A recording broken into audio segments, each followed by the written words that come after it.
Boa noite a todos. De manhã, quando eu vi que ia ser esse o tema hoje, eu me lembrei da história do Jorge, daquele vídeo que eu mandei no grupo do Evangelho, a história do Jorge que viveu em Uberaba, que frequentava as reuniões mediúnicas de Chico Xavier. Jorge era uma pessoa simples, de um intelecto bem restrito, vivia numa casinha isolada, bem modesta. E ele tinha inúmeras carências de todas as ordens. E o Chico sempre lhe auxiliava com um pouco de dinheiro. Ele desencarnou numa daquelas noites mais frias, quando fazia frio ainda aqui na região. Ele desencarnou sozinho, totalmente esquecido, só mesmo. Chico Xavier relata que Jesus desce das esferas superiores, vem, pega Jorge ali, depois que ele se desdobrou, tira ele do seu corpo, desenlaça ele do seu corpo carnal e o leva para as esferas superiores. Veja, alguém esquecido por todos, ignorado. Não tinha os títulos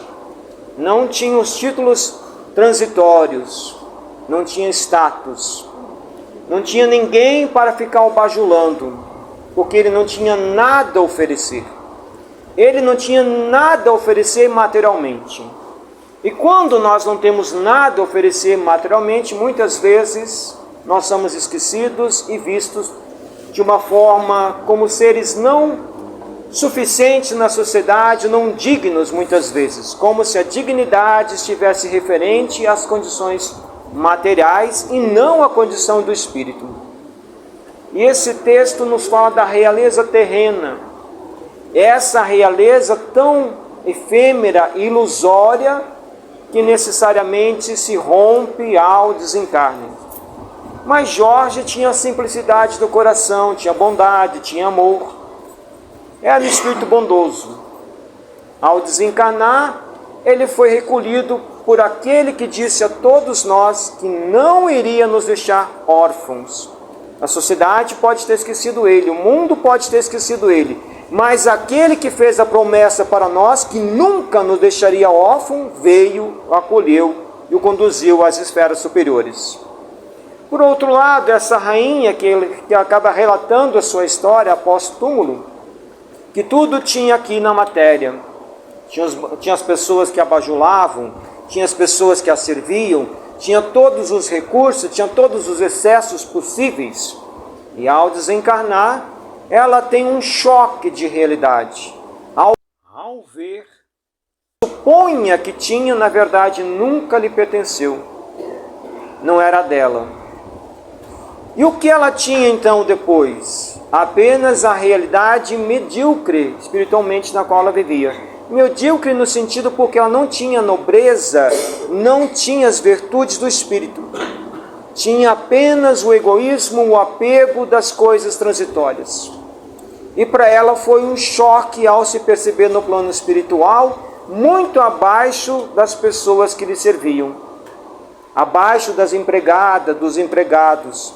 Via eles reluzentes em luzes, felizes, enquanto ela, na sua consciência, na sua culpa, na sua penitência moral, se arrastava pelos vales sombrios. As realezas da terra ficam aqui. O que nós ganhamos fica aqui. O que nós levamos é aquilo que nós somos hoje. Quem eu sou. E aí eu sou aquilo que eu faço dessa existência. Eu servi ou fui servido? Eu pratiquei o amor ou eu pedi o amor dos outros? Eu pratiquei a caridade ou eu pratiquei o orgulho, a vaidade, a arrogância, o egoísmo? O que eu pratico hoje? É isso que define quem eu sou. Na simples mensagem, na alegoria de Jesus, quando ele diz: se reconhece a árvore pelos frutos. Só se reconhece o ser por aquilo que ele faz. De verdade. Aonde o pensamento, o sentimento torna-se ação. Sem essa chave da caridade, essa realeza espiritual, ela fica inacessível para nós. Não conseguimos subir esses degraus da consciência que permite que a gente entre nas esferas aonde a felicidade é a única realidade do espírito, porque lá vamos estar envoltos por essas energias puras, verdadeiras, uma realidade espiritual. Aquilo é real. As coisas que vivemos aqui na matéria é como se fosse um sonho, literalmente um sonho. Até porque o nosso cérebro tem uma pequena quantidade de TMT, que é uma substância que existe nas plantas, nos animais e nos homens.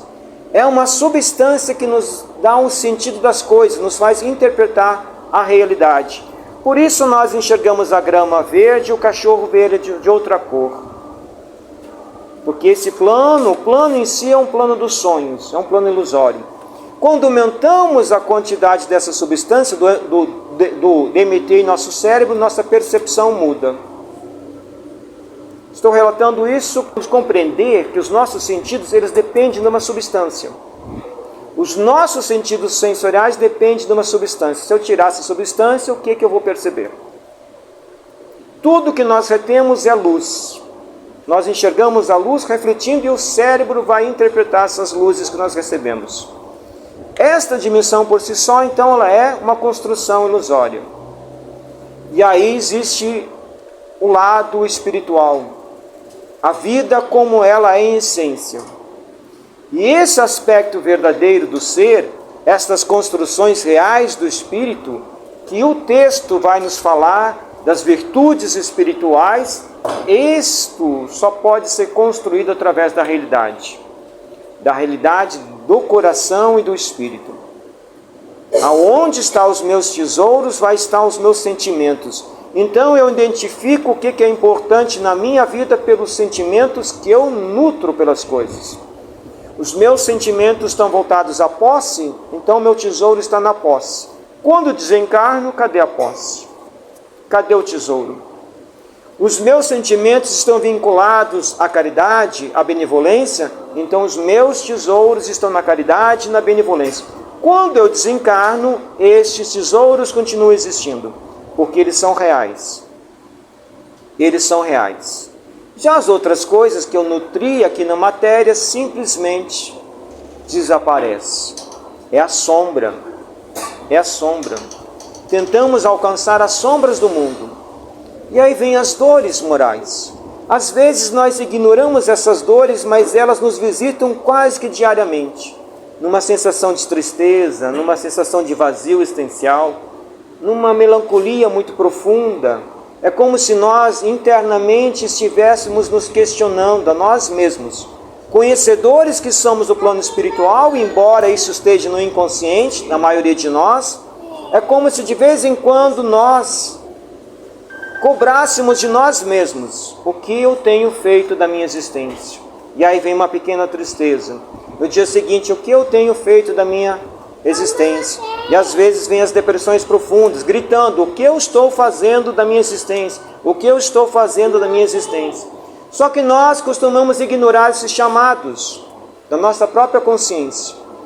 E aí, em vez de ouvirmos esses chamados, nós procuramos anestesiá-los com as distrações, com as coisas, das sensações. Lembrando que as sensações dependem das químicas do meu cérebro, das minhas sinapses.